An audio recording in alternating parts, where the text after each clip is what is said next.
Mesdames et messieurs, chers internautes, bonsoir. Savoir nourrir les papilles gustatives de son bien-aimé est un véritable délice à travers la bonne cuisine.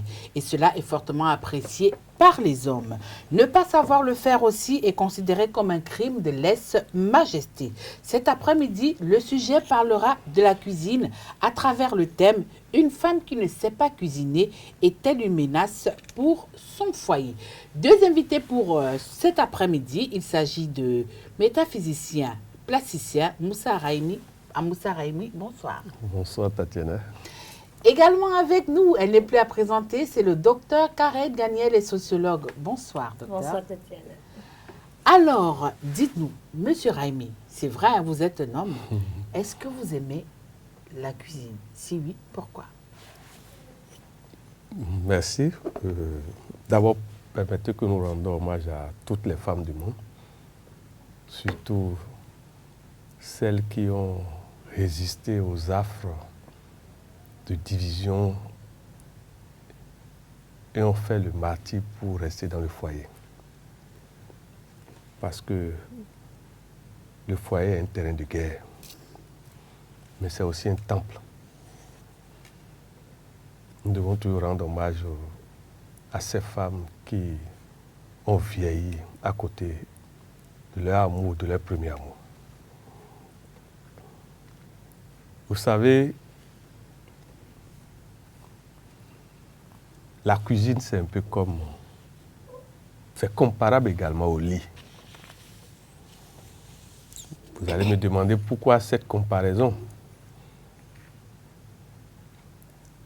Vous pouvez être fort, puissant, mais ce qui rentre dans le ventre, pour désactiver ça, c'est difficile.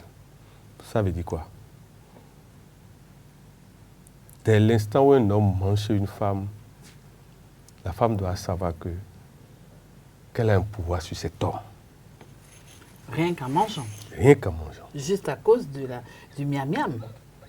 Pas seulement les délices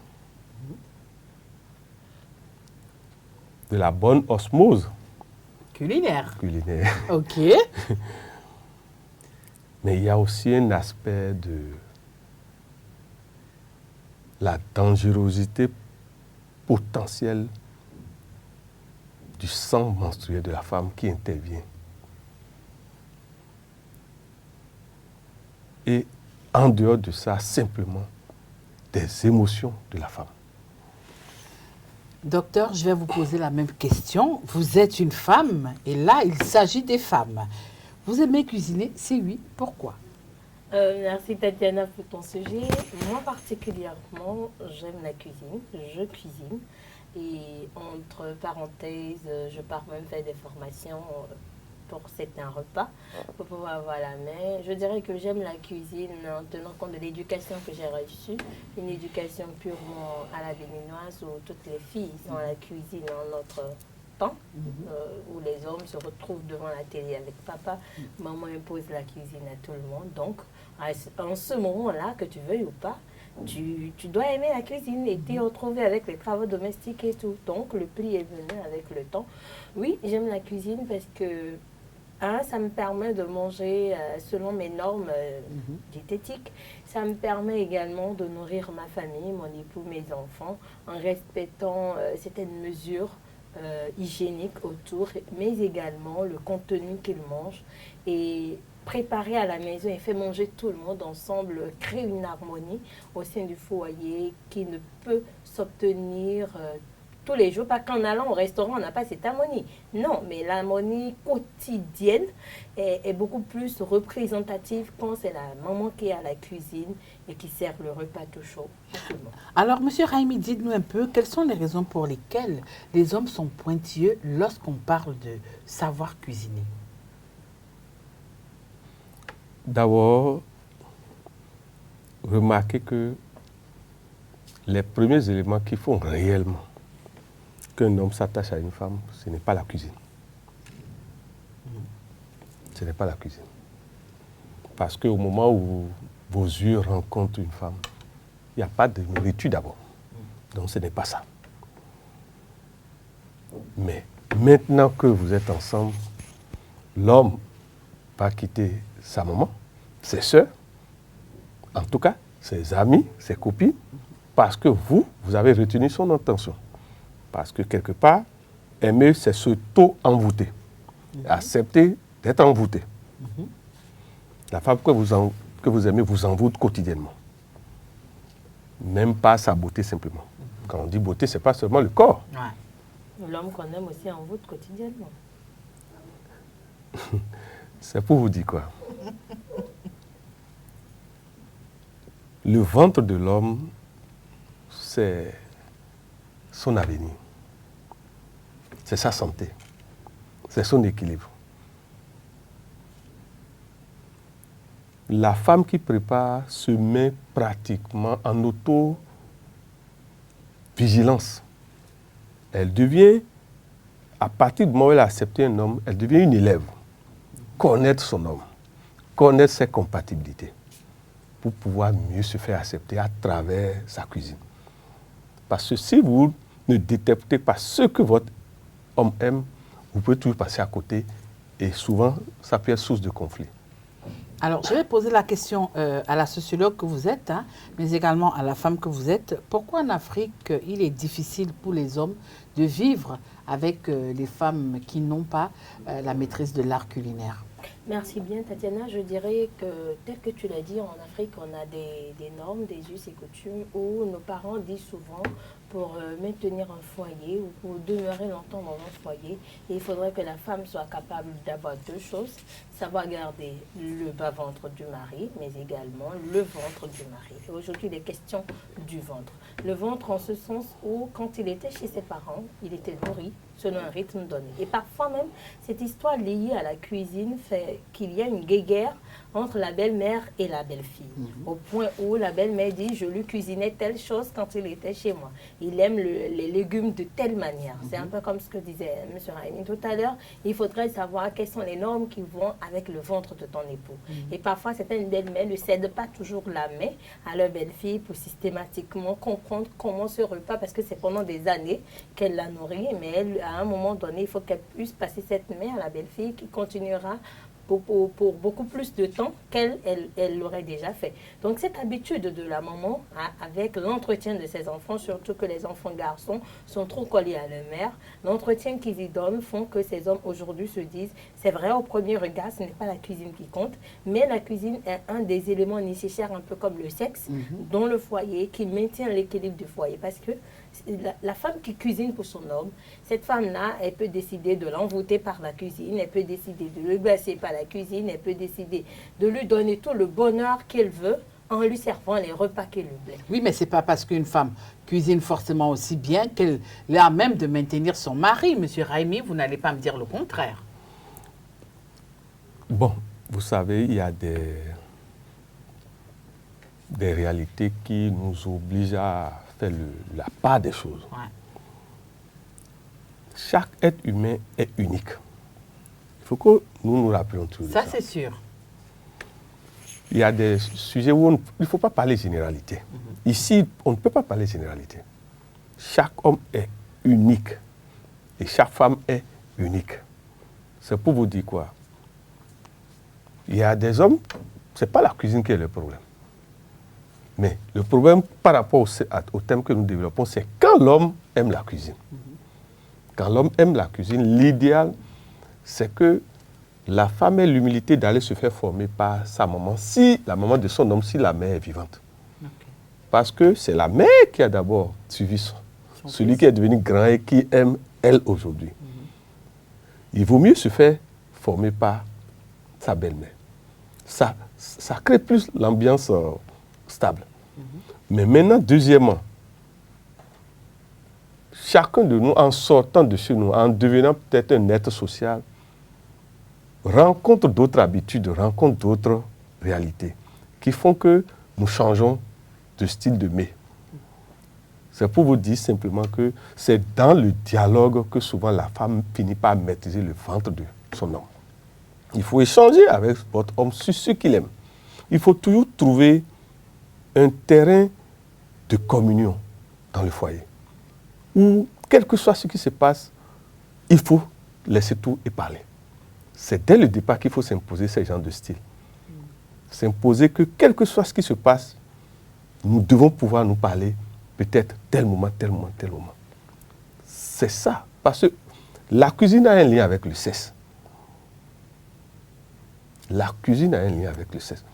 La femme peut vous envoûter lors de la préparation de sexe, mais comme elle peut vous envoûter lorsque vous pénétrez dans son domaine. Finalement, on constate que dans la vie, tout est lié. Alors, docteur, dites-nous un peu, quel impact cela pourrait avoir sur le foyer lorsqu'une femme ne sait pas cuisiner? Merci bien. Je répondrai sous deux aspects. Le premier aspect, c'est quand une femme ne sait pas cuisiner, les premières conséquences qu'on a, c'est que soit elle livre le ventre de ses enfants et de son époux dans les mains de la domestique ou du cuisinier, et ce qui amène aujourd'hui de plus en plus à des conséquences néfastes ou fâcheuses, telles que vous retrouvez le monsieur apprécier les mets qu'on lui sert, et de l'appréciation de ces mets découle sur l'appréciation de celui ou de celle qui prépare ce mets, surtout quand c'est une domestique, ce qui amène celle-ci à avoir l'ouverture. Parce que comme on l'a dit, tout le monde n'a pas les de bonnes intentions restant autour de vous. Elle peut décider de dire, ok, comme elle ne sait pas garder le ventre de son mari, je peux m'en occuper et ainsi récupérer ce mari-là chez la femme qui l'a amené pour travailler chez elle. Premier niveau. Donc la conséquence qui est là, c'est qu'il y aura peut-être une paix, mais cette paix-là va toujours s'effriter quand viendra le moment du repas, ou quand viendra le moment où le mari dira, j'ai envie de rester avec et mon épouse et mes enfants. Aujourd'hui, pas de domestique, personne, il faut me faire manger. La conséquence qui est là, c'est qu'il y aura toujours une guerre, toujours une querelle qui sera présente. Et là, ça met le couple en difficulté, même s'il y avait une harmonie, même s'il y avait une entente sur tous les autres plans. Le sexe, par exemple, ne peut pas remplacer la nourriture. On dit souvent, le ventre affamé n'a point d'oreille. S'il il a faim, il ne peut pas se mettre à faire l'amour en son temps. Ce n'est pas possible. Il faut qu'il puisse avoir assez d'énergie pour pouvoir en dépenser. Donc, la première conséquence, c'est que vous créez, sans le vouloir, des incidences avec votre époux. Vous l'exposez à pouvoir mettre le pied ou la tête ou tout au dehors. C'est vrai, vous pouvez savoir préparer. Votre mari sera infidèle. Ça, c'est un autre cas, un autre dossier à traiter. Mais il peut donner comme alibi le fait qu'il ne trouve pas à manger comme il le désire des mains de sa femme. Donc, il en trouve au dehors qui lui servent à manger. Donc, ça peut créer son infidélité qu'il peut justifier facilement. Maintenant, s'il y a une femme qui ne sait pas cuisiner, elle peut avoir l'ouverture d'aller apprendre et là, elle peut rattraper le mal. Parce que quand vous demandez tout le temps à un homme, allons manger dehors, allons au restaurant, c'est quand ils vous draguent qu'ils ont cette force et cette énergie de vous faire plaisir en allant au restaurant. Mais dès qu'ils vous mettent sous le toit, ils disent, c'est ici, je suis avec toi. Peut-être le premier mois, il t'amènera au resto, mais le deuxième mois, on trouvera que tu es trop dépensier. Alors, M. Raim, ici, un jour, il y a de ces catégories d'hommes-là qui, malgré que celle-là, sa femme ne sait pas cuisiner, il finit quand même par accepter que celle-là devienne son épouse. À la longue, est-ce que cette situation peut créer des tensions au sein du foyer, comme l'a expliqué tout à l'heure la sociologue, ou alors ce monsieur peut faire table rase dessus et dire « ma femme, ce n'est pas par rapport à la cuisine que je l'ai épousée ». Non, cette attitude n'a pas une longue durée. D'abord, remarquez que la cuisine est le parvis du temple de l'osmose sexuelle. La qualité de la cuisine d'une femme préfigure de la beauté de l'acte sexuel. Remarquez, il y a un lien. C'est l'occasion de nous expliquer. Parce qu'aussi bien, moi qui suis sur le plateau, les internautes qui sont à la maison, et la sociologue qui est là en tant que femme aussi, nous sommes curieuses de savoir comment est-ce qu'il y a cette alchimie-là.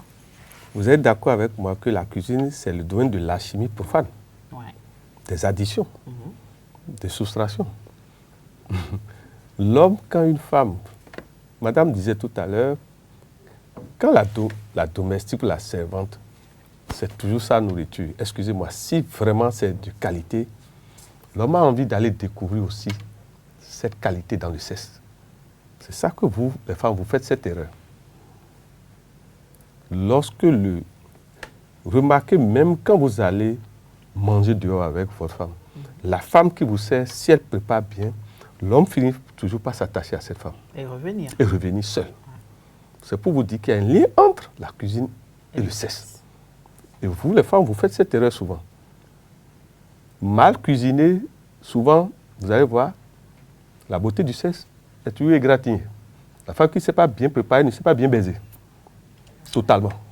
C'est des réalités. Ah, et il y a la sociologue qui est en train de sourire tout Vous à l'heure. aurez Elle va intervenir tout à l'heure, Merci. donc continuez. Le sexe n'est jamais total là. Ça indique des choses. Ça indique, vous savez, ce que nous voyons physiquement, il y a toujours son analogie invisible. Un manque visible est toujours un manque invisible. C'est une loi. Vous ne pouvez rien comme ça. Même la qualité du sexe préfigure de la qualité de la cuisine. La femme, souvent, qui a le vasin sec, vous verrez, c'est mieux. Il y a un lien. Et comment se fait-il que parfois il y a des femmes qui sont en menstrues, mais leur nourriture change. La qualité. Je vous en prie. L'intellectualité est différente de la vérité des énergies. Okay. La loi des compatibilités, c'est ça qui fait qu'il y a la paix. Et la cuisine, c'est même l'illustration de la loi des compatibilités. Lorsque la femme, la nourriture que la femme vous présente, pour quelqu'un qui connaît les mondes visibles et invisibles, indique l'être qui est devant vous. Vous verrez que dans la royauté, quel que soit qui prépare, le roi ne mange pas directement. Pourquoi? Pourquoi dans notre tradition, quand la femme prépare, on lui dit « mange toi-même d'abord ». C'est-à-dire « tue-toi toi-même d'abord ». Auto-envoue-toi toi-même d'abord. Parce qu'on sait que c'est un moment où on peut ingérer du désordre des mondes parallèles à l'homme. On peut contrôler totalement un homme par la cuisine, comme on peut contrôler totalement un homme par le sexe. Donc c'est des moments de confiance. La femme qui vous prépare, c'est surtout la femme sur qui vous comptez. Alors, docteur Karek Gagné, dites-nous un peu, à qui incombe la faute lorsque une femme n'arrive pas à faire la cuisine comme cela se doit? Surtout, ne me dites pas que c'est la maman. Non, moi je dirais tout simplement que la faute, la responsabilité est partagée, ouais. Que ce soit la maman, que ce soit le papa ou que ce soit la fille elle-même, parce que étant femme, elle est appelée tôt ou tard à rentrer dans un foyer, donc normalement, à un certain âge, elle-même doit penser à cette décomposition de ses compétences ou de ses capacités en tant que femme. Donc, premier niveau, on est responsable soi-même de son inefficacité à pouvoir gérer la cuisine. Parce que déjà à 20 ans ou 22 ans, une fille qui ne sait pas préparer doit être consciente des conséquences que cela a. Ce n'est pas qu'aujourd'hui où elles ont envie de copier l'intelligence. Il y a les shawarma, il y a des fast-food, il y a des hamburgers. Le monde estène ou l'Occident, où on veut forcément aller au resto, manger du shawarma, manger... ça ne peut pas passer. C'est comme le disait quelqu'un la dernière fois, moi je suis un paysan et un paysan ne mange pas ces choses-là. J'ai besoin de toucher du repas chaud, de mettre la main dans de l'eau, dans de la sauce chaude et sentir mes papilles et mes doigts, la sensibilité au niveau de mes doigts pour pouvoir savoir que je suis en moi-même, je suis un être. Donc cette responsabilité est partagée au niveau des parents parce qu'aujourd'hui on constate qu'à certains parents, on dit non, c'est pas parce qu'elle est une fille ou bien la fille est la privilégiée de papa, qu'elle cuisine ou pas, on a des domestiques à la maison. Donc les enfants ne font plus rien, ce sont les domestiques qui font tout, les enfants ne font que se servir et manger. Donc en ce moment-là, les parents aussi sont coupables parce qu'ils ont comme responsabilité d'accompagner la jeune fille qui demain doit être appelée mère de foyer à avoir ces éléments-là. Même le sexe, on doit en parler et préparer l'enfant qui est la femme de demain à pouvoir savoir manier parce que c'est de l'art. Et pareil pour la cuisine également. Donc une femme qui ne sait pas cuisiner ou une fille qui ne sait pas cuisiner, la responsabilité est partagée entre les trois acteurs. La responsabilité est partagée entre les trois acteurs. Alors, le seul mal que vous êtes sur ce plateau, dites-nous un peu si cette situation peut vous conduire, vous, en tant qu'homme, je ne parle pas forcément de M. Raimi, mais je parle des hommes en général, hommes avec petit h, peut vous conduire à aller voir ailleurs. Oh, excusez-moi, si c'est à cause de la nourriture, il faut aller voir ailleurs. Non, ce n'est pas responsable. Non, non, non. Parce qu'il y a possibilité que votre femme réapprenne. Donc, ce n'est pas une cause. Oui, mais il y en a qui ne sont pas aussi tolérants que d'autres. Hein. S'il vous plaît, je leur demande humblement de pouvoir être tolérants. Parce que aucun de nous n'est seul et ne peut évoluer seul. Le foyer est un temple d'évolution où de différentes personnalités se rencontrent. De deux personnalités qui se sont amourachées, les enfants viennent et s'ajoutent. Il faut savoir déstabiliser cette harmonie. Parce que, en fait, le foyer, c'est un lieu de martyre. Pourquoi? Ce qui est censé être un lieu de bonheur, pourquoi il devient un lieu de martyre? C'est à la fois un lieu de bonheur, mais ce bonheur tourne rapidement ce au cauchemar. bonheur qui doit maintenir la cohésion familiale, l'harmonie familiale, exige que la notion de martyre soit dedans. Et beaucoup de nos mères ont accepté ça. C'est-à-dire ne pas faire souffrir nos enfants à cause de nous, nos divergences. Okay.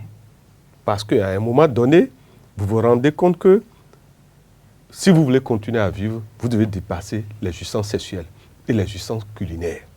Ce n'est pas la fin du monde, ça. La fin du monde, c'est de pouvoir conduire la barque qu'est le foyer, avec tous les enfants qui sont dedans. Leur avenir. Donc, la notion du sacrifice s'impose. Donc, même si la barque chavire, le commandant de bord doit rester. Doit rester. C'est pour vous dire que quand vous avez dit oui à une femme, il faut faire très attention. Les divergences viendront toujours. Mais il faut savoir que la notion du martyr et du sacrifice doit régner. Non plus à cause de vous, le mari de la femme, mais à cause des enfants. Parce que c'est vous qui les avez appelés à venir. Donc vous devez les conduire. Parce que les déséquilibres que nous observons dans les futurs foyers viennent du déséquilibre que les enfants ont observé tout le temps dans le foyer. Vous partagez, vous faites hériter à vos enfants toujours vos disharmonies. Est-ce que c'est ça la mission? Non. C'est pour vous dire simplement que je demanderais humblement à toute femme qui ne sait pas cuisiner que le mari ait l'humilité de les laisser peut-être fréquenter des amis qui savent cuisiner.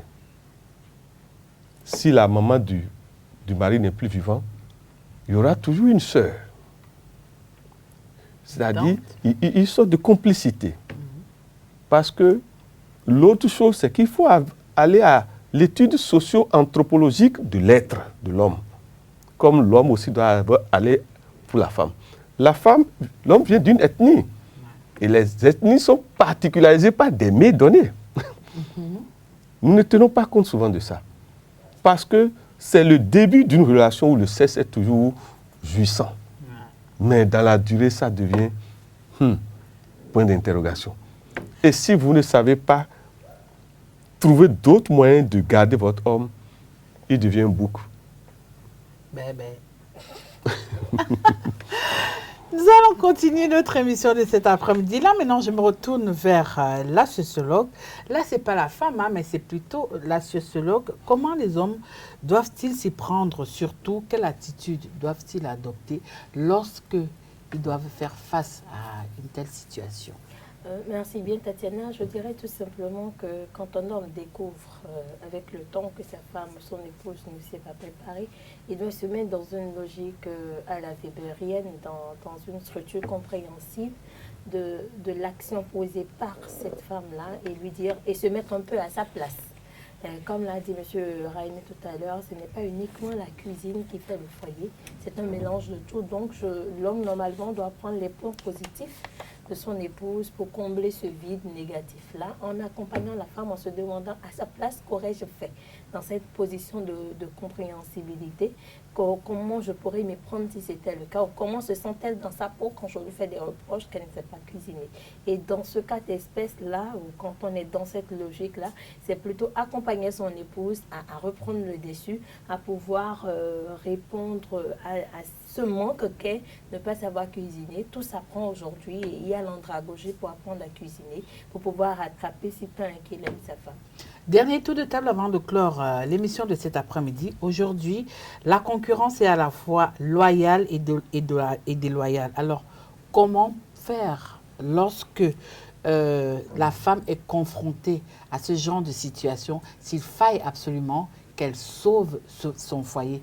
Quelles sont les astuces? Je vais commencer par Assessor. Astuce, c'est d'abord qu'elle accepte elle-même son incapacité à ce niveau, reconnaître, avoir conscience de ça, qu'elle est faillible à ce niveau, et maintenant chercher à corriger cela. Chercher à corriger, c'est suivre les formes de les cuisines, les arts culinaires sur le net, aller à des cours de formation qui se font aujourd'hui maintenant dans certains restaurants, se faire des amis qui savent cuisiner, suivre des débats autour de la cuisine et chercher principalement à connaître quel est le mets que mon mari aime, quel est le plat qu'il adore et apprendre ce plat-là.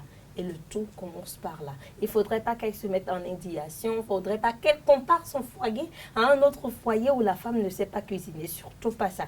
Parce que ce n'est pas les mêmes réalités et ce n'est pas les mêmes susceptibilités qu'il y a au niveau des hommes et des femmes. Donc c'est accepter la faute qu'il y a, la faiblesse qu'il y a et maintenant aller à l'école de la correction pour rattraper le tir. Monsieur Raimi.